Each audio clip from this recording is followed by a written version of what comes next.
सुप्रभात विद्यार्थियों। आज मैं आपको संस्कृत का द्वितीय अध्याय पाठ का नाम है विलस्य वाणी न कदापि में श्रुता। विलस्य वाणी न कदापि में श्रुता। लेखक का नाम है विष्णु शर्मा। विलस्य गुफा की वाणी आवाज़ न नहीं कदापि कभी भी में श्रुता मैंने नहीं सुनी। क्या गुफा की आवाज़ मैंने कभी नहीं सुनी। इसके लेखक हैं विष्णु शर्मा। राजा अमर शक्ति के मूर्ख पुत्रों को शिक्षा देने के लिए विष्णु शर्मा ने एक पुस्तक की रचना की, एक ग्रंथ की रचना की जिसका नाम है पंचतंत्र। 5 तंत्रों का समूह।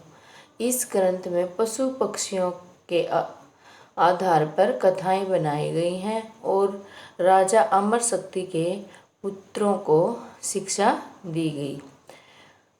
बच्चों का क्या होता है कि हमेशा पशु पक्षियों की जो स्टोरी होती है वो उनको बहुत ही रोचक लगती हैं, इसलिए वो इन कहानियों के द्वारा उनको राजनीतिक, सामाजिक, आर्थिक सभी तरह की शिक्षा देते हैं। तो आज हम इस पाठ का अध्याय करेंगे जिसकी आपको मैंने पहले स्टोरी ऑनलाइन में बताई थी और आपके पास वीडियो भी भेजी थी। द्वितीय पाठ विलस्य वाणी न कदापि में श्रुता। गुफा की आवाज़ मैंने कभी नहीं सुनी। देखो, कस्मचित् वने खरन खर नामे सिंह प्रतिवसति सम। कस्मचित् किसी वने वन में खरन खर नामे नामक सिंह शेर प्रतिवसति सम रहता था।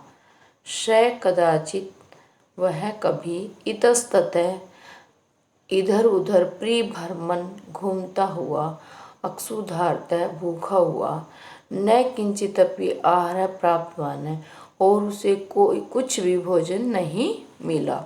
आहार भोजन प्राप्तवान माने मिला।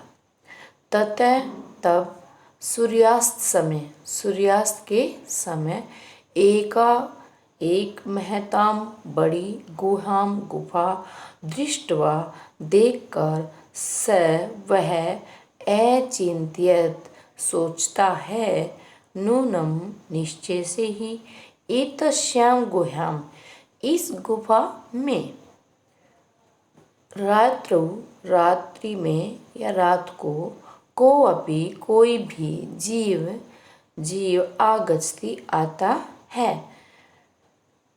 वह सूर्यास्त के समय एक बड़ी गुफा को देखता है और सोचता है कि निश्चय से ही इस गुफा में रात को कोई जीव आता है। अतः अत्रैव निगडौ भूत्वा तिष्ठामि इति। अतः इसलिए अत्रैव यहीं पर ही निगडौ छिप कर तिष्ठामि बैठता हूँ, इसलिए इसी में छिप कर बैठता हूँ। एतस्मिन् अंतरे गुहाया स्वामी दधि पूछे नाम क श्रीगाल सम आगच्छत।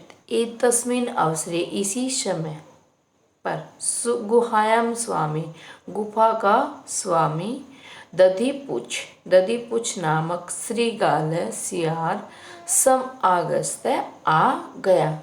स च यावत पश्यति स वह च और यावत तब पश्यति देखता है तावत की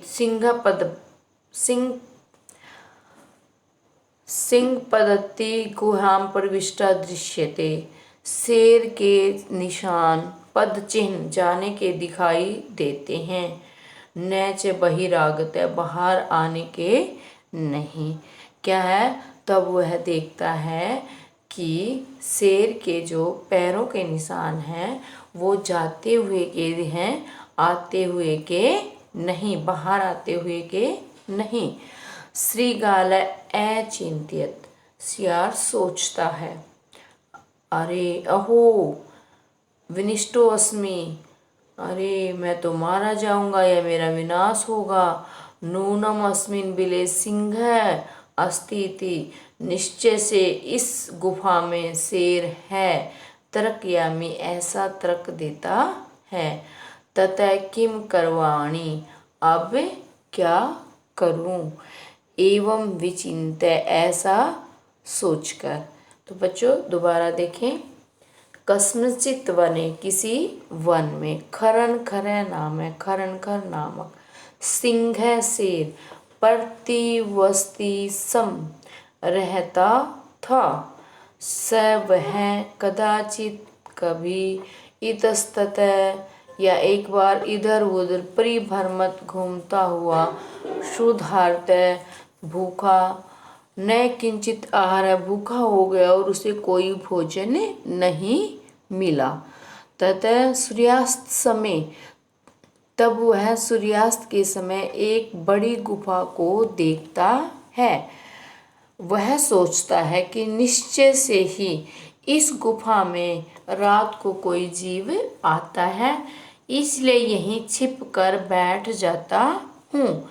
एतस्मिन् अंतरे, उसी समय जो गुफा का स्वामी था दधिपुछ नामक सियार सम आगस्त, वहाँ आ जाता है। सच यावत पश्यति, वह देखता है कि शेर के जाते हुए के निशान, गुफा में जाते हुए के पदचिन्ह हैं, परंतु आते हुए के नहीं। श्रीगाल अचिंत्यत, सियार सोचता है। अहो विनिष्टो अस्मि, मैं तो मारा जाऊंगा। नूनम अस्मिन बिले सिंह अस्त इति, कि निश्चय से ही इस गुफा में शेर है। तर्कयामि, ऐसा तर्क देता है। ततः किम करवाणि, अब क्या करूं। एवं विचिन्त्य, ऐसा सोचता है। देखो बच्चों इस चित्र को देखो, इसमें क्या है, ये गुफा है और ये शेर के जाने के पद चिन्ह है और ये सियार है। तो आपने अच्छे से इसकी संस्कृत व्याख्या लिखनी है और संकेत प्रसंग सरलार्थ भावार्थ आपने अपनी फेयर नोटबुक में राइट डाउन करना है। इसका PDF मैं आपको भेज दूंगी। आपका दिन मंगलमय हो।